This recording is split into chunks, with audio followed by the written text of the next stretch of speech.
saya Noe Patricia binti Abdullah, nombor matrik 23 DIB 23F 1043. Asyik?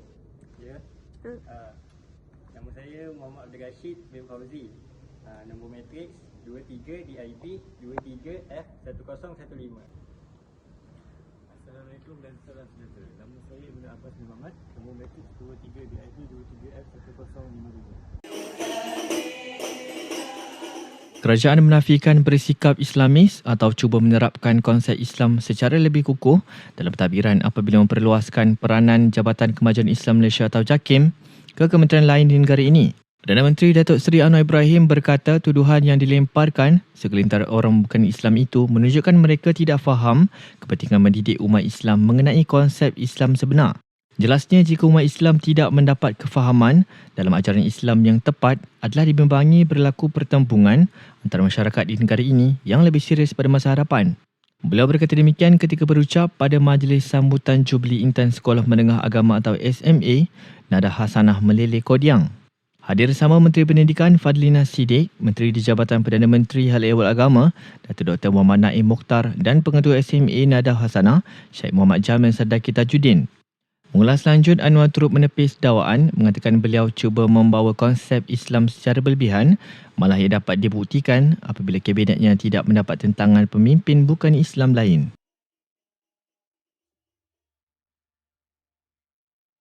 Assalamualaikum warahmatullahi wabarakatuh. Hari ini kumpulan saya akan membincangkan tentang penguatkuasaan Majlis Agama Memegang Hak Asasi Manusia Islam. Kita tahu hak asasi manusia adalah hak yang tidak boleh dipisahkan dan kebebasan yang layak bagi setiap insan sebagai seorang manusia.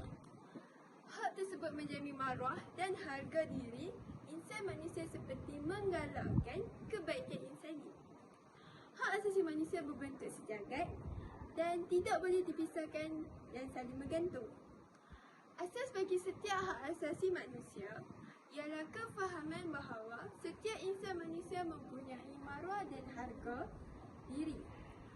Pertubuhan Bangsa-Bangsa Bersatu telah mendokumentkan hak-hak asasi manusia di dalam perisytiharan Hak Asasi Manusia Sejagat iaitu UDHR untuk memastikan maruah dan harga diri manusia adalah dihormati dan dilindungi.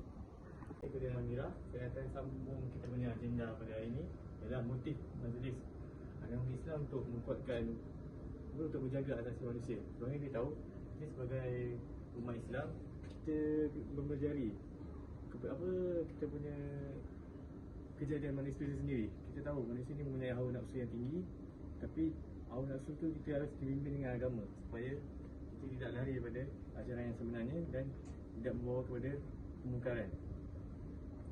Sebagaimana yang kita tahu daripada Ali bin Abi Talib berkata, sesungguhnya apa yang paling membebani ke atas kamu adalah dua perkara, iaitu mengikuti hawa nafsu dan panjang angan-anganmu. Adapun mengikut nafsu maka ia menghalang daripada kebenaran, manakala panjang angan-angan maka ia merupakan akhirat. Daripada hadis ini kita dapat tahu umat Islam kini selalu mengikut pandangan barat tentang hak asasi manusia. Tapi sebenarnya kita ni sebagai umat Islam adalah paling beruntung. Islam adalah orang yang antara agama yang menjaga hak manusia. Contohnya dari segi pemakaian, sebagai contoh kan. Kita tengok pakaian perempuan adalah menutup aurat untuk melindung daripada lelaki mempunyai hawa nafsu yang tinggi. Kalau kita lihat pada barat mempunyai pakaian yang singkit, nampak dada, itu sebenarnya adalah mengancam hawa nafsu lelaki. So daripada perbincangan ni nampak majlis agama Islam ni dia punya peranan amat penting dalam hidup kehidupan kita. Sebab kita tahu undang-undang adalah membawa kita kepada kejalan yang benar. Kalau kita nak dalam dunia ni tak ada undang-undang, kita akan sesat. Kita akan ikut jauh nafsu kita daripada ke mana je kita pergi. Itu saja daripada saya akan serahkan kepada Rashid. Terima kasih Abbas telah berbincang tentang perkara ini. Seterusnya saya akan menceritakan tentang kebaikan undang-undang Islam. Yang pertama ialah dapat memelihara maruah seseorang.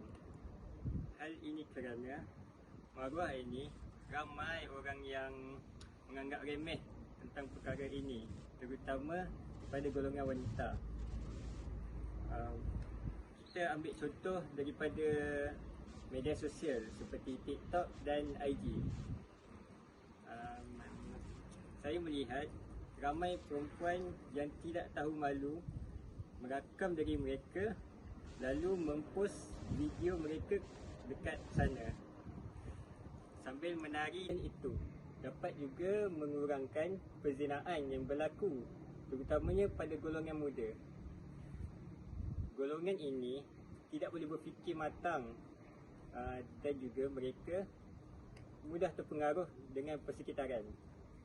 Jadi, peranan ibu bapa dan guru amatlah penting untuk mendidik anak-anak mereka supaya mereka tidak terpengaruh. Dapat juga mengurangkan jenayah yang ada di dalam negara.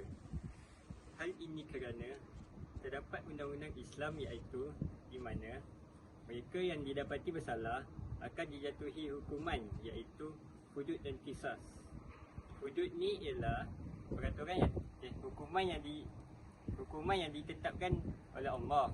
Manakala qisas pula ialah hukuman yang dijatuhi oleh pesalah, sama ada mereka membunuh orang akan dibalas bunuh.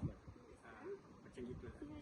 Okey, seterusnya saya akan berikan contoh situasi penguatkuasaan majlis agama yang menggugat hak asasi manusia.